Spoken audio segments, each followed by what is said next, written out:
If my guest today has a red right hand, I don't know, but the guys we're going to talk about certainly do. Today we're going to talk about the Real Peaky Blinders, and then going to see how accurate is the show. Please welcome Professor Carl Chinn. It's a pleasure to have you on board, Carl. Thank you very much, Erlend. It's nice to be joining you and your listeners. And as always, I usually ask how people get involved in their certain profession, but from watching the documentary that you made with BBC, I understand that you do have a personal connection to this gang of Peaky Blinders, don't you? Yeah, I've been researching the Real Peaky Blinders since the mid-1980s. I first wrote about them in my doctoral thesis. The thesis wasn't about the Peaky Blinders. It was about my dad's part of Sparkbrook in Birmingham, and working class neighbourhood. But I wanted to look at the context of Birmingham in the late 19th and early 20th centuries. And all the history books about Birmingham, concerning Birmingham, talk about Birmingham being the city of 1,000 trades, something we were very proud of. Talk about it being the best governed city in the world. Again, we were proud of that. But none of them mentioned that it was also one of the most violent cities in England. Not to be so proud of. Not to be so proud of. So I researched them in the mid-80s. I'd heard about the Peaky Blinders growing up. My mum is from Aston, another big working class area in old Birmingham. My dad's Sparkbrook, as I mentioned. I grew up better off, but my mum and dad were very working class. Culturally, they instilled in me a belief that that's where we come from and belong to. And all my mum's family was still living in badly built houses in Aston. We were a family of bookmakers taking bets on horse racing. So I worked in the shops in Sparkbrook, and lots of older people talked to me about their memories. I was only a kid of 13, 14, 15.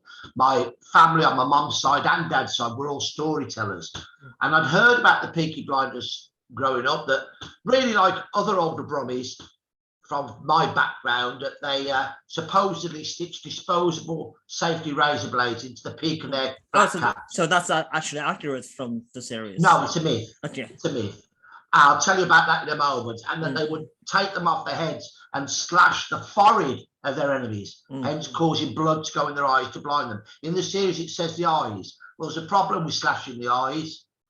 The bridge of the nose stops it. But the story I was told, and other older brothers, was the forehead. So I'd heard about them growing up. I'd written about them and realised that they didn't use the disposable razor blades and the flat cap.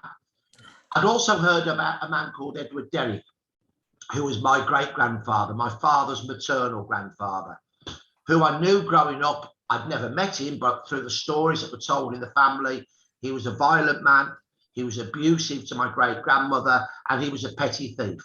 And then many years later, well before the series came out, I was doing my research, and I was involved with the West Midlands Police Museum, which has a magnificent collection of photographs of criminals from the 1870s onwards. And lo and behold, I came across two photographs indeed, of my great-grandfather, Edward Derrick. And he was wearing a flat cap, one of the signs of a Peaky Blinder, not the only one, because many men were wearing flat caps, but the main sign was what was called a daff. It was like a silkish type of a material, not silk obviously because that was too expensive, but that kind of material, thinnish, that was twisted around the neck. That was called a daff, and that was the uniform of the Peaky Blinders. I then found his criminal record. He was a petty thief. I then found out that one of the crimes he committed was attacking the police, which was something the Peaky Blinders did a lot. They hated the police. On another occasion, he was imprisoned for 3 years for attacking a man with a shovel. When that didn't knock the man out, he attacked him with a meat cleaver, a chopper, and chopped it into his head. Ooh. Luckily, the man survived. And then I found papers relating to his abuse of my great-grandmother. So my great-grandfather, Edward Derrick, who died in the early 1960s, whom I didn't know, was a real Peaky Blinder. And I do believe they show a photograph of him in the documentary series as well, if I remember correctly. So, as we know, the main character in the TV series is Thomas Shelby, but the way I understood it, he's kind of inspired by someone else. So who was the real Thomas Shelby? The two characters I want to bring in here. The author of the series, Stephen Knight, has done a wonderful job for Birmingham. It's brought Birmingham, this series, onto the world stage, and it's drawn a lot of attention to Birmingham. But we also must bear in mind that Birmingham isn't the city of the Peaky Blinders, and that gangsters are not glamorous men who should be admired. So whilst enjoying the series, we must understand it's drama, it's not reality. Now, the author said that the idea came to him when his dad told him a story about being sent on an errand to his father's maternal uncles called the Sheldon family. Were you consulted by the series when they were writing? No, I've had no connection at all with the series, at all. And the Sheldons, Stephen Knight, the author's father's maternal uncles, are the ones that spoke to give this story, are the ones that give him the kernel, the germ of the idea. The Sheldons, Erlend, were a notorious group of brothers. There were 5 of them. 2 were honest and decent. 3 were vicious, vile and violent. They were 3 of the worst criminals in late 19th and early 20th century Birmingham. They were violent men, very violent men. They were robbers, thieves, and they were bullies. And between 1908 and 1912, Samuel Sheldon, who was only 5'1" and a quarter, but one of the most fearsome men in Birmingham, his brother John and Joseph and their gang were involved in the worst gang war in Birmingham's history that went on for 4 years, with a hard man called Billy Beach, who fought only with his fists, and a group of men that gathered around him. And that gang war finally ended in 1912 with severe sentences passed down by a judge, and it was known as the last of the Peaky Blinders. Now, by the 1920s, the Sheldons were really a spent force. They were aged men in their 50s. So, although the germ of the idea came from a story about the Sheldons, it would seem that Thomas Shelby as a gang leader has more in common with a real gang leader called Billy Kimber. Which is one of the main villains in season 1. So in season 1, he's the main villain. Now, do you remember how he's portrayed in season 1? He's shown, as a small Londoner. Yeah. He wasn't a small Londoner. He was a big, burly Brummie from the back streets of Summer Lane, a very tough part of Birmingham. Billy Kimber was England's first major organised crime gang leader. People thought if you read older gang books, they will all say he was a Londoner. The reason being is that Kimber left Birmingham to live in London in 1910. By the 1940s, when he died in 1945, nobody really remembered him in Birmingham except a few of his family members. So apart from his descendants, from his first wife's 2 daughters, who have been in touch with me, the Kimber name in regards of Billy Kimber died out in Birmingham. So all the old gang books thought he was a Londoner. I knew he wasn't. Back in the late 1980s, mid to late 80s, I was researching a book about illegal bookmaking. Cash betting away from the racecourse was against the law in England until 1961. My granddad was an illegal bookmaker from 1922. My dad was an illegal bookmaker until it was legalised in 61. And I was a legal bookmaker before I changed professions and became a teacher, writer, etc. Now, Billy Kimber had moved to London. And how I knew this was that I was researching a book about illegal betting. And in 1987, I interviewed a number of very old London bookmakers who told me about the real Billy Kimber, that he was a Brummie. Sorry about that. That he was a Brummie, just like you, Carl. They told me about the real Derby Sabine, another gangster that features in the series, and the real Alfie Solomon. Which we will come back to eventually. Yeah. So Billy Kimber, far from being a Londoner, as portrayed in the series, and as indicated in older books on gangsterism, was a Brummie. He had been a Peaky Blinder. He got arrested like my great-grandfather for petty theft, for attacking the police and other violent crimes. But compared to my great-grandfather, who remained a petty thief and a violent man and a backstreet thug, Billy Kimber moved out of Birmingham to become England's first major organised crime leader. So how does he rise in this crime? First of all, how does he rise? First of all, Erlend, he's a feared fighter. There's a powerful punch. His favourite punch was to hit men in the solar plexus. I interviewed a man whose father was a great friend of Billy Kimber in London, and he said what would happen when he hit it with his powerful punch, they would soil themselves. So not only are they doubled up in pain, but they're embarrassed as well. They're humiliated. He's a formidable fighter, but he's got a brain. By the early 20th century, Billy Kimber has moved from the back streets. At the time, the Peaky Blinders are disappearing for a variety of reasons, and he's become one of the Birmingham boys. This is the term given to a loose grouping of pickpockets and racecourse rogues. They used to operate in small groups of 6, 7, and 8. And they would travel, thanks to the train system, the racecourses of the Midlands of England and the North of England, pickpocketing and blackmailing bookmakers for money. Why were they able to do this?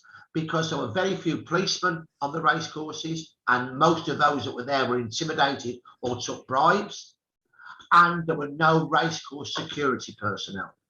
So racecourses were a happy hunting ground for ruffians. Corruption was high there, I see. Yeah, what are people carrying at a racecourse? Cash. So that's what attracted them there. Billy Kimber had a small gang with his brothers Joe and Harry and some other men. But by 1910 at the least, probably 1910-11, he has pulled this loose collection of rogues called the Birmingham Boys into a slightly better organised fashion. And they dominate the rackets in the Midlands of the North. So you're a pickpocket and a gang from, let's say, Leeds. You want to pickpocket at Doncaster, which is in Yorkshire by Leeds. You can't just pickpocket there. You've got to pay tribute to Billy Kimber first. You have to ask his permission. Now, what he does, Erlend, he recognises there are more racecourses down south, and there's more money in the south of England. So about 1911, he moves to London. He's very clever. He's palled up with a man called George Sage, a gangster from Camden Town in North London. But this is very clever. He pals up with a South London gang as well, the Elephant Boys from the Elephant Castle. And just before the First World War, it seems that he's taken control of the rackets down south. The war comes. Racing is mostly stopped because it's seen as unpatriotic. Kimber joins up but then deserts. I find him in 1917 in Ireland, arrested in Dublin for pickpocketing. Why? Because racing continued in Ireland and he was arrested on the day of the Leopardstown races. So after the war, Kimber comes back to London. He teams up again with the Elephant Boys and the Camden Town mob. In the Midlands of the North, the Birmingham Gang, as they're now known, rule with a rod of iron. But in the south of England, there is anarchy. Different gangs are coming in, extorting money from the bookmakers. And Kimber seems to take over, but he does take over in 1920. In effect, Erlend, in the absence of proper policing and security from the racecourse authorities, he brings law and order. You're only paying one gang. So by 1920, Kimber is in charge down south. There are massive pickings because after the war, you have a huge amount of pent-up emotion. Lots of men coming back from the army and the navy with payoffs from the army and navy. Most of them go home, but many of them want to go to sports events, especially racing. So there's huge crowds at racing and increased opportunities for pickpocketing and blackmailing bookmakers. Doesn't he use kids as well to pickpocket from the rich and the spectators? Yeah, people say of this has happened, and the documentary that I wrote was involved with. One older bookmaker said that youngsters would be sent around pickpocketing. I haven't actually come across the evidence myself, so I can only speak for what I found out from the evidence of 40 years research. So as we approach the 20s, as we were talking about, the birth rate is enormous as well, especially in the working class area, considering not everyone survives. It's currently in the poorest condition. The children and death rate as well is enormously high, I believe, because of lack of food and lack of equipment. So how does this have to help kind of organized crime, the birth rate? I think there's two issues there. One, the birth rate is declining by the 1920s, except amongst the poor. Where the birth rate was very high and where there was this population explosion is in the mid 19th century. Now, that's the time when the Real Peaky Blinders forebears the sloggers emerged. You have large numbers of young men. The majority of the population is under 30. And on a Sunday afternoon, the Lord's Day, when they should be at church, many of these young men, on their only day off from work, they work Saturdays as well, their only day off, they gather on waste ground by their streets and they play rough sports and they gamble for money. That angers the middle class, some of whom are still living in the central parts of Birmingham and Manchester. Same thing happens in Manchester. Gangs emerge called scottlers. In Birmingham, the gangs emerge because the police are pushed by the middle class to put down the gatherings of the young men. And that leads to reactions. And the reaction is the emergence of street gangs. And these gangs from 1872 are called sluggers. From an old word from barefisted boxing, to slog was to hit with a fierce blow. And what emerges by the mid to late 1870s is lots of gangs erupt in different streets. They fight each other, they attack the police, they hate the police, and they bully the decent, hard-working poor amongst whom they live. Birmingham has a massive backstreet gang problem, as does Manchester and Salford with the scottlers, as does Liverpool, as does much of North London, East London and South London with what were called from 1898 hooligans. There are little gangs elsewhere in places like Sheffield and Leeds, but the worst gangsterism in England was in Birmingham, Manchester, Salford, London and Liverpool. Now these gangs, these backstreet gangs, Erlend, are not like Billy Kimber's gang. They are territorial. They're fighting each other. They're fighting the police. They're engaged in a bit of petty bullying. They'll go into a pub and demand a free drink for them and their mates, or if not, they'll smash the pub up. But overwhelmingly, they're fighting to assert their masculinity and their hardness. From 1890, a new term comes in for the backstreet gangsters of Birmingham, Peaky Blinder. A young man called George Eastwood goes into the Rainbow Pub, which is still there on the corner of High Street, Broadley and Derry Tend. High Street, Broadley and Adderley Street, just up from Derry Tend. It's a Saturday night. He's having a little drink, but it's a teetotal drink. He doesn't drink alcohol, he's drinking a ginger beer. And three men with an evil reputation come in. They're local sluggers. And they start to insult him for having a ginger beer. And there's an argument, and eventually it's broken up, and they leave. And poor George must think, well, I'll leave now after they're gone. And when he turns out the pub, he has to turn left into a very quiet part of the street. That's where the photograph of me is taken, under two railway arches. And they come out the shadows and they brutally assault him. They kick him with hobnail boots, they punch him, and they use their main weapon, which is a buckled belt. They would wrap the belt round their wrist, catch hold of it in the palm, leave about 8 inches, buckle it and slash. George is in hospital for 3 weeks with terrible injuries. In the newspapers on the Monday, it said the attack was carried out by the gang of Peaky Blinders. That's the first time the term, in March 1890, the first time the term Peaky Blinder was used in the press, which suggests to me, Erlend, that it's been used on the streets well before that.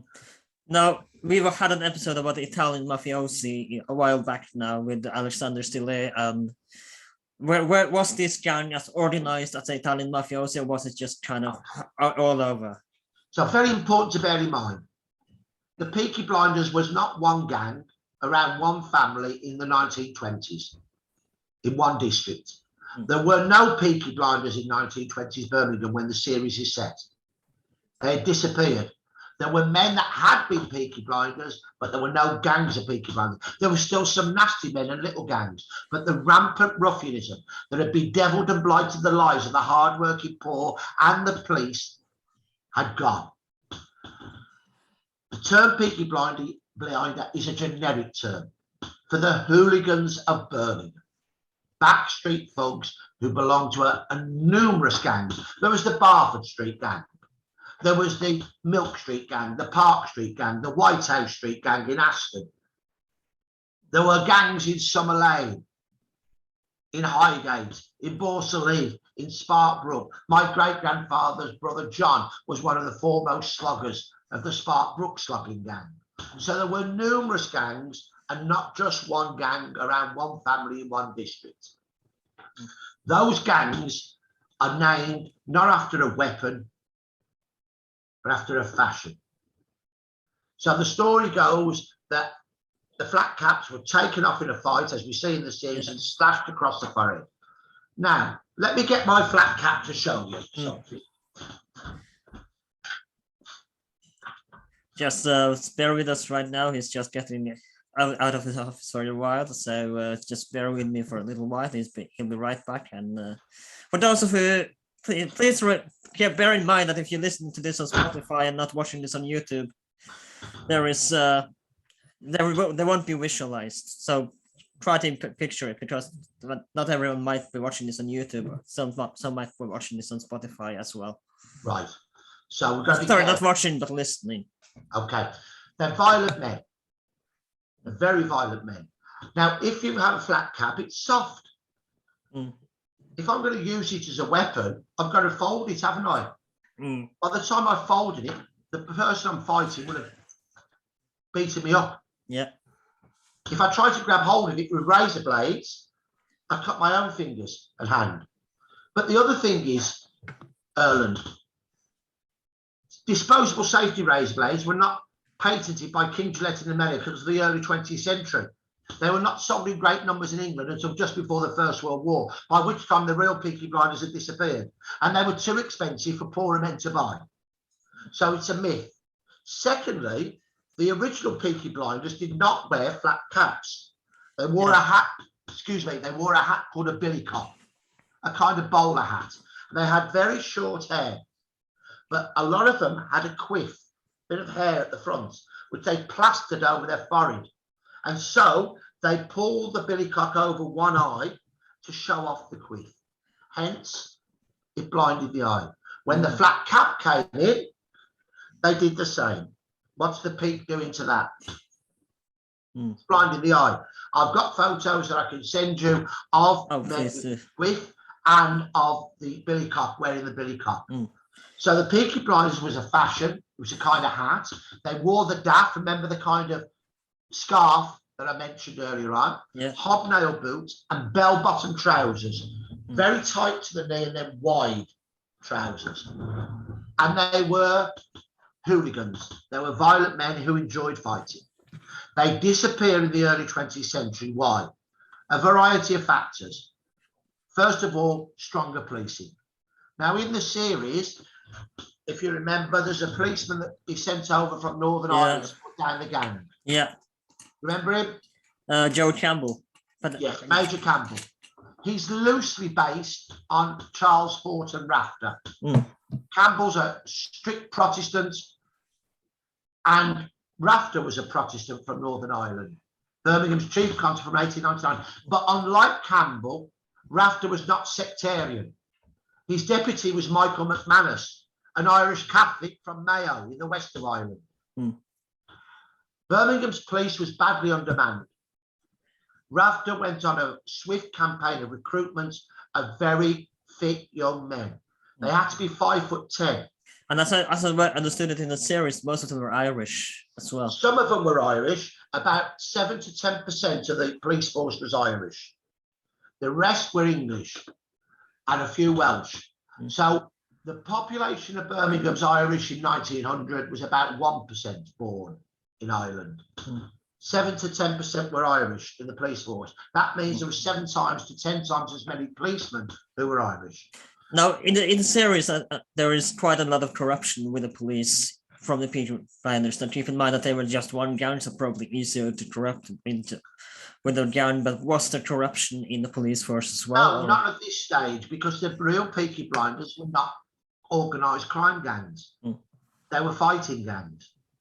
So they were fighting the police. There was no corruption. They weren't making money. They were poorer men. So Rafter goes on a campaign of very quick recruitment. Many of the Peaky Blinders were like my great-grandfather, Erlend Hedegart. He was only 5'4". They were smaller men. There were a few taller ones, but most were smaller men. The police had to be 5'10". They had to go around in pairs in the toughest neighbourhoods to fight. And the story in the Birmingham police was that Rafter asked his men 3 things when they recruited them. Can you read? Can you write? Can you fight? They had to fight. So stronger policing, which was supported by the poor and working class, who have been bullied by the Peaky Blinders, who are now coming out to act as witnesses, which before they wouldn't have done. Secondly, stronger sentences. Before Rafter came in, an attack on a policeman, a Peaky Blinder might get sent down to prison for 2 months or a £2 fine. Now they have to have a 6 months imprisonment, which is the most that a magistrate can impose. Any serious offence, they'll have to go to a higher court. So you've got stronger policing, stricter sentencing, but at the same time, Erlend, there are organic social forces happening. So a few concerned clergymen and women are opening up what we would now call youth clubs. Football clubs are starting attached to churches, boxing clubs, which attract lots of tough lads. And just as the gangs are disappearing, a new form of entertainment becomes really popular: the cinema. By 1910-11, young lads in Birmingham and Manchester of 12, 13, 14 are going what we used to call the pictures 2 and 3 nights a week. The police like that. That means they're not on the street joining the gangs. And on a Saturday and a Sunday, if they don't go to watch a game of football, they're playing football on waste ground.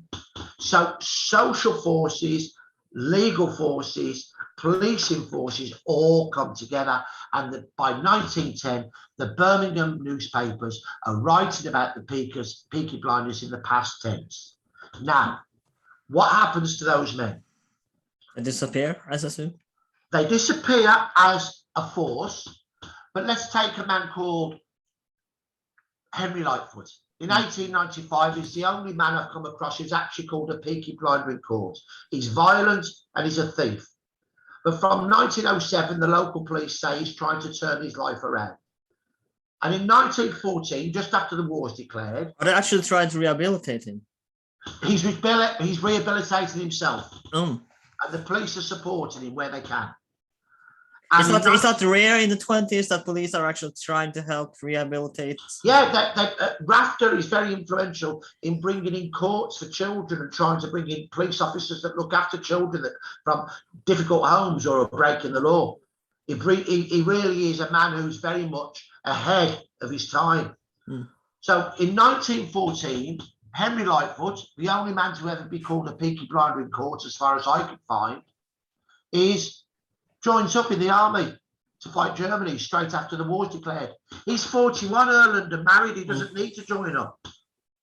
He's thrown out of the army because he's insubordinate and he threatens to strike an officer. The next year, in 1915, he joins up again. He's sentenced to time in what was called the Glass House, the army prison, again for insubordination. He comes out, and on the second day of the bloody Battle of the Somme, Henry Lightfoot, the Peaky Blinder, who broke the laws of his country, was badly injured fighting for his country. His relatives later wrote that he came back to England a changed man. He is not on his own. There are many like that I could tell you about.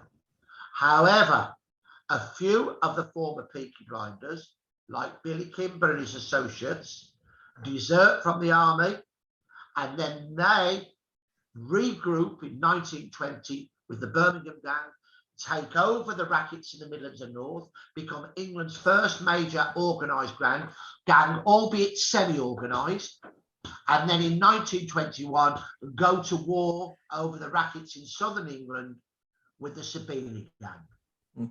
So before we move on, I wanted to ask you a little bit about women in the Peaky Blinders as well, because were they as dangerous as the men, if not more dangerous? No, they weren't as dangerous. I have some indication, some evidence of younger women who joined the Peaky Blinders in gang fights with other streets, throwing stones and supplying their boyfriends with stones. There's more evidence of this in Manchester and Salford, but there's not much evidence of it in Birmingham. And regarding the organised crime gangs of the 20s and 30s, although Aunt Poll in the series is an important character and she emphasises the strength of working class women. There were no female gangsters in the organised gangs of the 20s and 30s.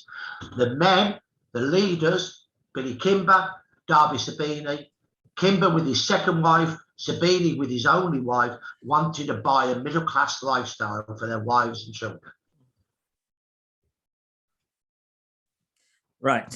So where does Darby Sabine, because we haven't spoken much about him, where does he come into the picture? Darby Sabine, in March the 12th, 1921, a bookmaker called Alfie Solomon. I was actually quite surprised to find out that he was real as well. Yeah. So Alfie Solomon, I interviewed his younger brother Erlend in 1987. Simeon Solomon.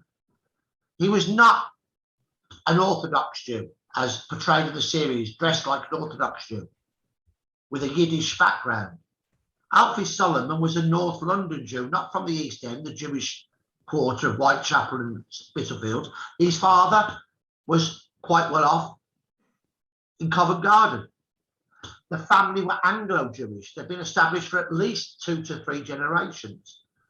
So Alfie Solomon was a secular Jew, not an Orthodox Jew, and he wasn't from a Yiddish-speaking background.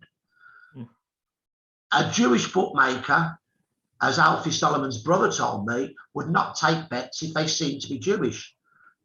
So he took the name of what he thought was an English name, Sidney Lewis, and he betted under the name Sidney Lewis. And on the 12th of March 1922, Alfie Solomon is taking bets at Sandown.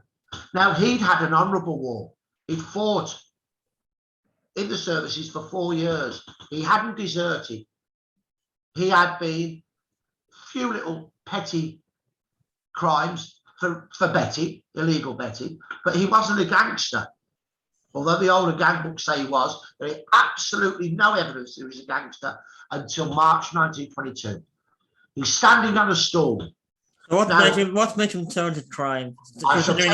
Considering that he had such a decent background, not really involved much in the gang life. It doesn't sound like he has much reason. No, he's standing on a stool at Sandown Park. The bookmakers have to pay £0.5 crown, 12.5 pence for the stool each race to stand on. They have to pay £0.5 crown, 12.5 pence each race for a stick of chalk to write the horses on the board and the odds. They have to pay £0.5 crown for the sponge and £0.5 crown for the bucket of water for each race to wipe off the runners of the previous race so they can chalk up the runners of the next race. That's about 50 pence a race. 6 races, £3. A skilled man would be lucky to earn that in 1920-21. This is big money when there's hundreds of bookmakers at some meetings. So Alfie Solomon is standing on his stool, and a horrible, vile man from Birmingham called Thomas Armstrong goes up to him and wants a bet on the nod. In other words, he wants a bet for credit. Now, let me ask you a question, Erlend. He's a gangster. If the horse loses, is he going to pay Alfie Solomon? Okay. No. If it wins, though, does he want paying? I would say very much yes. Very much so. So Alfie Solomon refuses to take the bet, but the horse wins. Armstrong comes back for his money. Solomon refuses to take it. His brother, Simeon, told me in 1987 that he was beaten up bloodily by one of your lot from Birmingham. I found an account of the attack in a rare book by a man who was also there at the same time.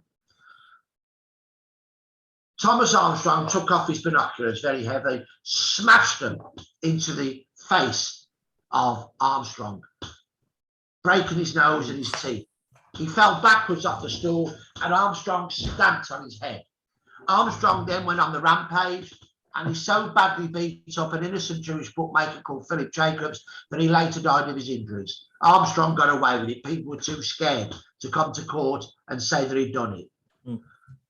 That is the incident that transforms Alfie Solomon from a bookmaker to a gangster. As his brother told me, and as other older bookmakers from London told me in 1987, he turned to the godfather, or really the governor of the East End Jewish underworld, a shadowy but powerful figure called Edward Emanuel. Edward Emanuel's been a tearaway, a very hard fighting man. but he's now running what are called spielers. Spielers is from a Yiddish word to talk, to spiel, and it's where illegal gambling takes place on cards. And he wants to go legitimate. He wants to start a printing company, Erlend, that will print racing lists of the runners for each race to go on the blackboards. Now, to do that, he's got to get rid of the Birmingham Gang and their London allies, the Elephant Boys and the Camden Town lot. But they're too powerful. But now the attack on Alfie Solomon gives him an opportunity. Solomon turns to Edward Emanuel, who's got a gang of Anglo-Jewish rough men from Whitechapel, Spitalfields. He knows they're not strong enough. Or as they call them in the series, bakers.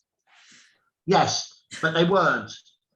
And they then call in an up-and-coming Anglo-Italian gangster from Clerkenwell in North London called Gaspare Sabine. In 1987, I interviewed the son of the main enforcer of Gaspare Sabine. The enforcer was called Georgie Langer, real name Angelo Gianicoli. Now, can you remember how Gaspare Sabine is shown in the series?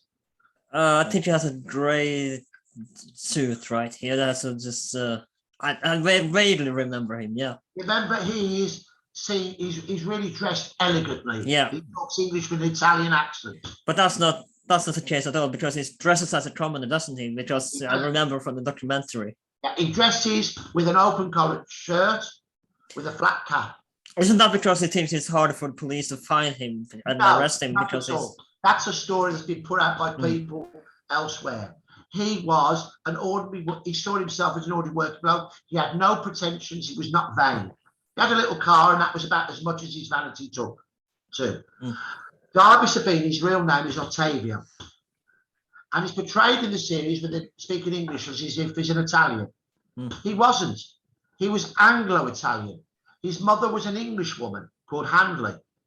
His older brothers were named after his mother's brothers, Englishmen. His dad was from Italy, but came to England as a baby, as a youngster, a toddler. And he wasn't from Sicily, he was from northern Italy. They settled in a part of Clerkenwell known as the Hill, Saffron Hill, around the local Catholic church. So Sabine's got a gang of Anglo-Italians like himself, men of solely English heritage from the area and nearby in King's Cross, and they come together with the Anglo-Jewish tough nuts from the East End, including now, this Anglo-Jewish gang includes Alfie Solomon.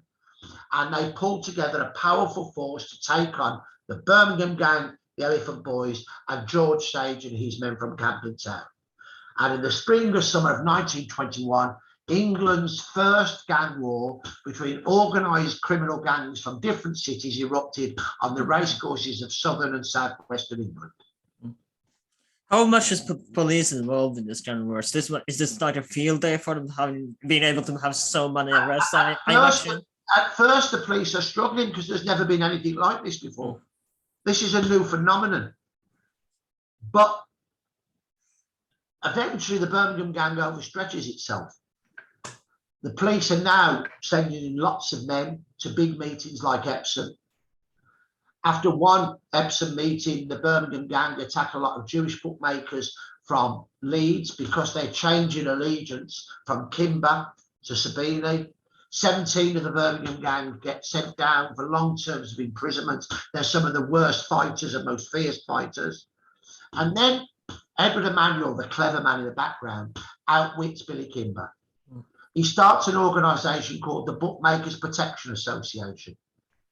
Paradoxically and interestingly, my dad was president of the Birmingham Bookmakers Association in the late 70s and 80s. Now, what does he do? The racecourse authorities and the police are weary of this gang warfare and intimidation. So, Edward Emanuel pals up with a man called Beresford, a top bookmaker. They start this association. They get the support of the racecourse authorities and of the Metropolitan Police in the south of England. And guess what? They bring in Gaspare Sabine and his men as stewards, paid stewards to keep off the Birmingham Gang.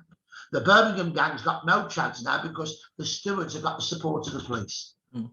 So the war ends. There's a truce called. The Birmingham Gang retains control of the Midlands and the North, the Sabines, the South and the Southwest of England. Now, a little bit Tyrion, and in the later seasons, we do get a brief Italian, and you mentioned this as well a little bit briefly. But was there Italian presence in Birmingham and London in the organized crime, or was there? Because it didn't seem, from what I gathered from what I doodled, there didn't seem to be much. That's the fiction in the series. Was there Italian presence? So, for example, in the series, there's a big Chinese quarter in Birmingham, isn't there? Yeah. There wasn't. There were a few Chinese men came to Birmingham in 1917 from Liverpool, seamen, to work in the munitions industry. They disappeared when the war ended. Birmingham didn't get a Chinese quarter until really the 1960s and 70s, and really the late 70s and 80s. A few Chinese were coming to Birmingham after the Second World War. There was a small Italian quarter in Birmingham, perhaps a couple of thousand people at the most, in and around where Curzon Street railway station is now becoming HS2's terminal. There was a much larger Italian population in London, in Clerkenwell, where Sabine came from, but many of them were Northern Italian. The Birmingham Italians were mostly from the area between Naples and Rome, from the town, around the town of Sora, and they were not gangsters. In the series, there's a gang family, an Italian gangster family from Birmingham called Changretta. Don't know if you remember them. Yeah. And the brother and the father are killed. The father and son are killed. And then Lucia Changretta comes over from New York to avenge her. I'm friends with the descendants of the real Changrettas. They were not gangsters. And the family was an honourable family. Martino Changretta came to Birmingham as an indentured worker for another Italian who come to Birmingham beforehand, had done quite well selling ice cream, and went back to his village and brought over teenage boys, paying money to their parents. And then they had to walk the streets night after night in the spring and summer selling ice cream to try and pay back what they owed. Eventually, Mr. Martino paid back. Martino Changretta paid back that money, and he married an English woman. And they had many children. And he took the name Marty as an Englishman. He was naturalised. In 1920, he was the foreman of a demolition company that was clearing all the space for what we call our Hall of Memory, the place where we remember the men who died in the First World War. Yeah.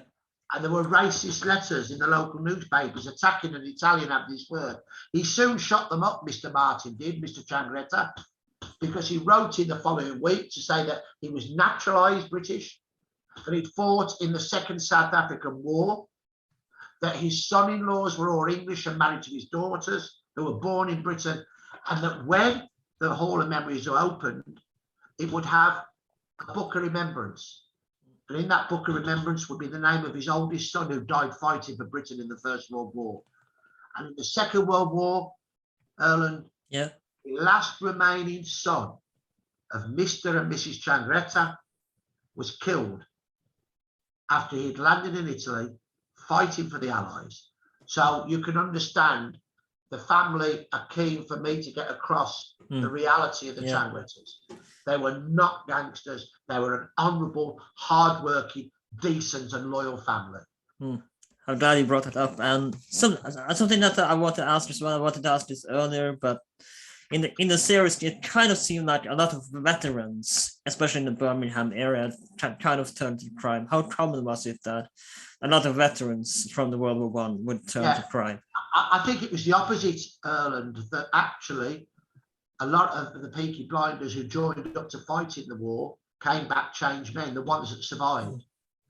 And there is this belief that's around the series that these men came back brutalised by the war. The real Peaky Blinders were brutal before the First World War. They were brutal before the First World War, Erlend.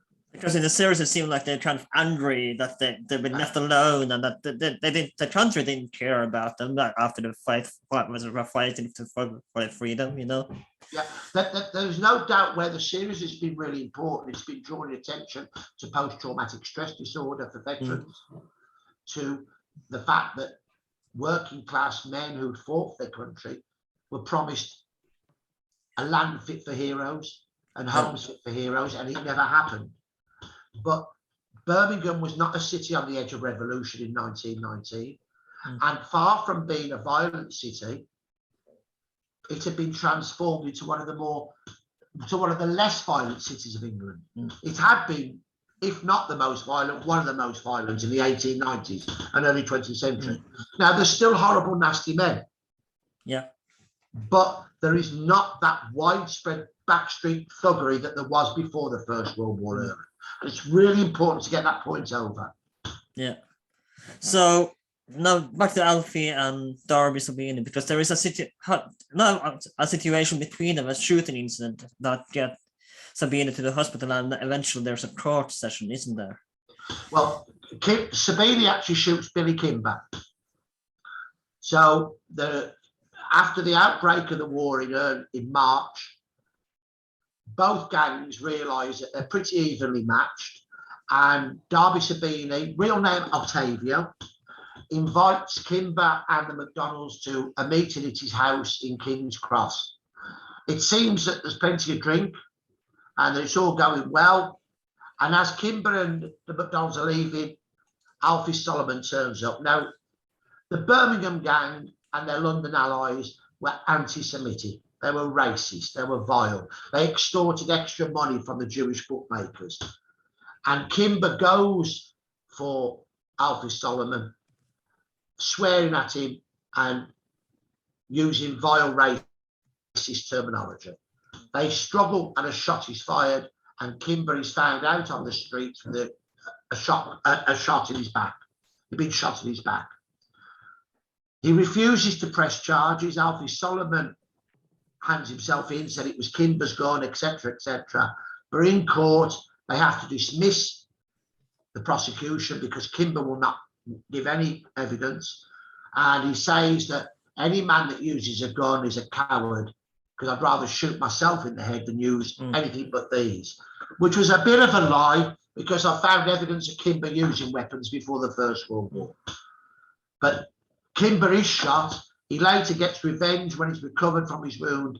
He and a big group of Birmingham gangsters attack Solomon, his brother, and other Jewish bookmakers and viciously beat them up at Bath Racecourse in the summer of 1921.